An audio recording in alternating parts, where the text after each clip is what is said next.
me here. I'm doing an impromptu flash tutorial on this gorgeous quilt. Now this is simply an edge to edge that I just finished. Took off the frame and I actually used my phone because I didn't have the other camera set up because, well, it's an edge to edge and there's only so many edge to edges I'm assuming that you would all want to see. But what I did do was go over some issues that I was having when I was quilting this that you might run into. Absolutely beautifully pieced and well done quilt. But one of the things that we run into sometimes with quilts, especially when they're these large medallions like the stars, and actually after doing this quilt I want to piece one. But that being said, what I ran into is with all the bias, after it was pieced and when I first laid it out and took it out of the bag, what I found was this center came out and tented about a foot to a foot and a half. So we had all of this fullness in the center and also very little extra back. So nonetheless, so I wanted to show you how I handle a quilt when I get all that extra fullness, because usually when I explain using the spray starch method, people are like, yeah, does that really work? Well, wait till you see how this works as I'm doing it. So let's get started doing it, and then I'll come back for a close. Good day, everybody. And so I wanted to do just a quick check-in and also kind of a little mini toot for my new folks. So I have this amazing quilt, and obviously I'm not sure what the degree is. I think it might be 60 and 45. It's a giant star that goes out. You can see I'm coming down to the middle. I'm doing an edge to edge on it. Now, one of the things that I noticed before I loaded this was you can kind of see I'm working as I go all of this fullness from the center. The ends are tight. She's got some tenting going on here in the center, as one would with this particular type of a quilt. It's a very challenging quilt to piece, and I think she did a fabulous job with it, actually. But there is a lot of fullness that I'm needing to work into each row, and the temptation is always, as we're doing a quilt like this and we're rolling it down, is to tighten it and to work the fullness down. The problem is then when we get to the middle, you're gonna have like a foot tall tent sticking up from the center. So what I'm actually doing at this point is I am using the Magic Niagara Heavy Hold or Faultless Spray Starch, and I am not spritzing it lightly. I am dousing this baby. I am getting it wet. Every time I roll it, I literally wet this thing down, and then I'm gonna wait about 15 or 20 minutes for each roll, and I'm letting it dry. And what I'm doing is I'm working my fullness up into the actual quilt space. And the reason I'm working this fullness up into the quilt space and then using the starch to spray it is as it dries, it's gonna dry nice and flat. So all of the fullness that's in this section is being worked and smoothed throughout the quilt, and then it's being flattened out with the spray starch so that as I quilt it, I'm not going to end up with this horrible tent. And you can see here again, and you can see also like this side is starting to level out. This side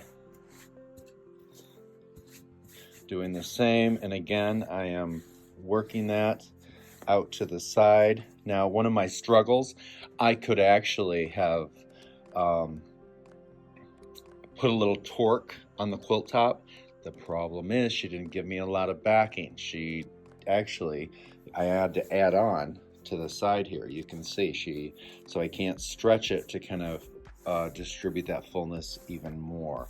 So this one is wonderful challenge, and these are the quilts that we get sometimes. But again, in about 20 minutes after all of the dousing, and not only do I just spray it, which I'm doing right now, I also, once I spray it, and again, I'm getting it nice and damp. I'm very lucky that there's no white or lights so that I'm not going to have any color run, because sometimes you can do that with some of the light fabrics. It is a beauty. I love the fabrics in this.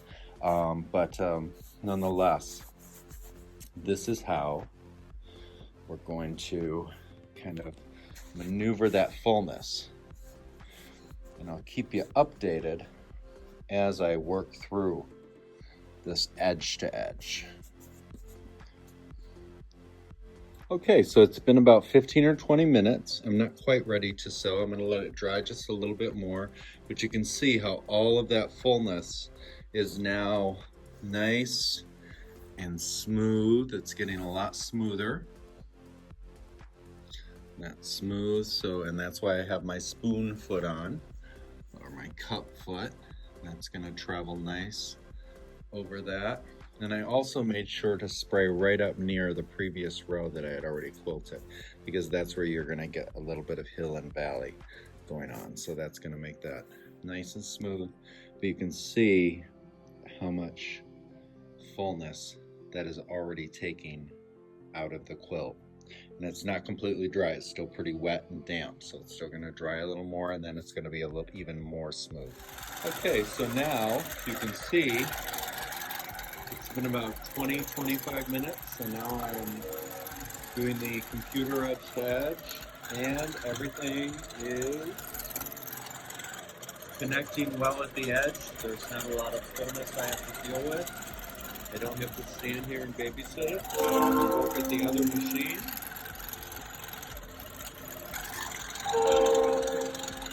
Hear the train out there.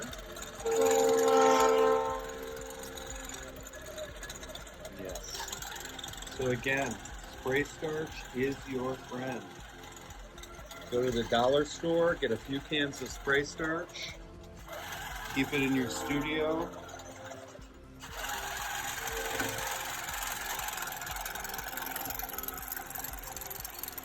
You will have good luck with fullness.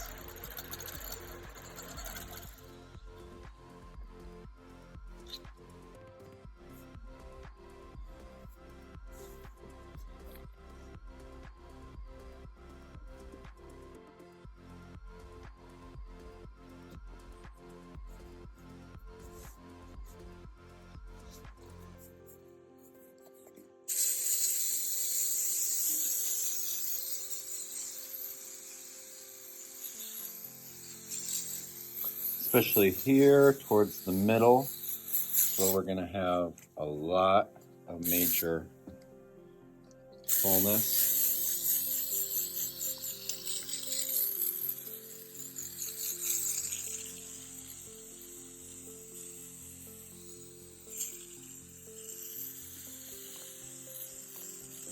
Again, I am wetting that.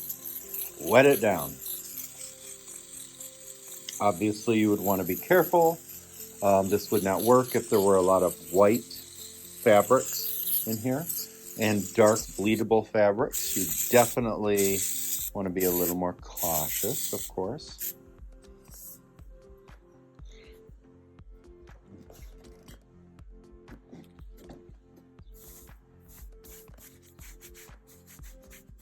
And again, I want to be able to kind of work that fullness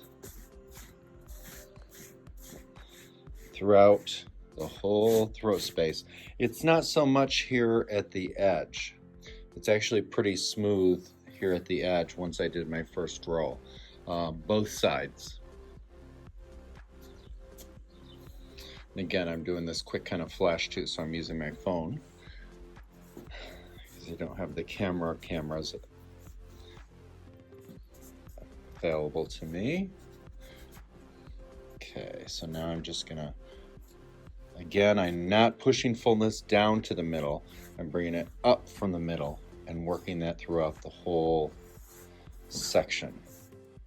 So I'm gonna wait about 15-20 minutes, and then I'll show you again how this, which is kind of the worst row that I'm gonna have, because I can tell now it's starting to get nice and tight because I've been working that fullness in through the first half of the quilt. And of course the center of that medallion would be the half mark.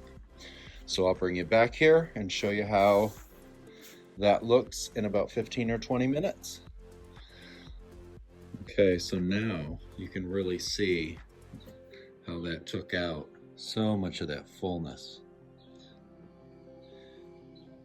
All you have is just a little bit of ruffling, and with the spoon foot, that's going to go right over that.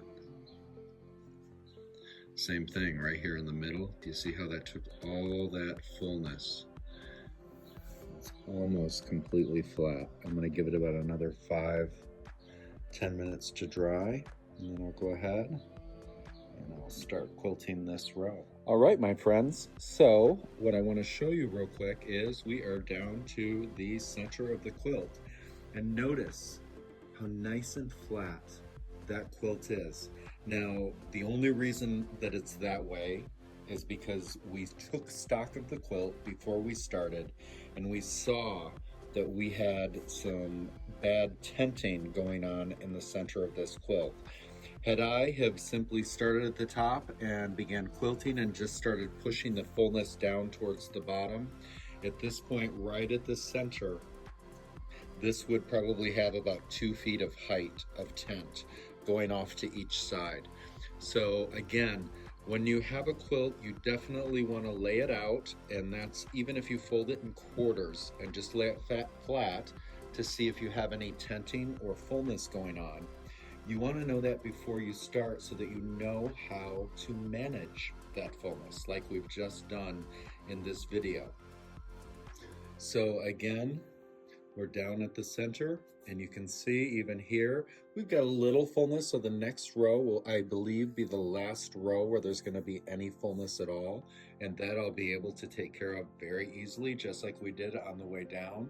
So this quilt was definitely a success, but it could have been a nightmare, because what'll happen is I would have gotten down, and I have a lot of friends that have done this, would have gotten down to the center here and saw all that tenting, and I would have had to have removed all of that quilting and started over so that I could work that fullness in and distribute it evenly, or put in some tucks and have made this beautiful piece very ugly. So anyways, I hope that helps. Well, there we go. I hope you enjoyed that simple flash tutorial. I'll be doing a few of those as I run into issues within my studio with the different quilts, so that way we can all learn together. Again, thank you so much for joining me here on Patreon. We will see you all down the road, and take care of yourselves and take care of each other.